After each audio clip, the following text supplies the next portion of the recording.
আমার বয়স হচ্ছে 25 আর ওনার বয়স হচ্ছে 19।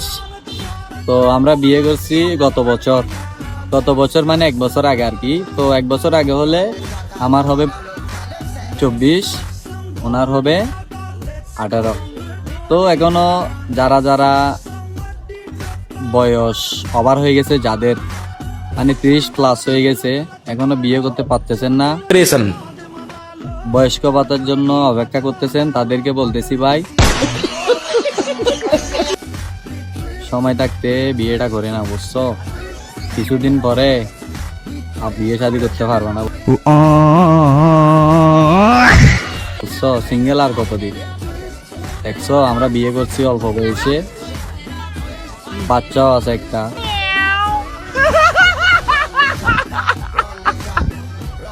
ঘরের মধ্যে একটা আলমারিও নাই, বুঝছেন? কিন্তু আমরা ব্যবহার করি কি জানেন? আইফোন। সব কিছু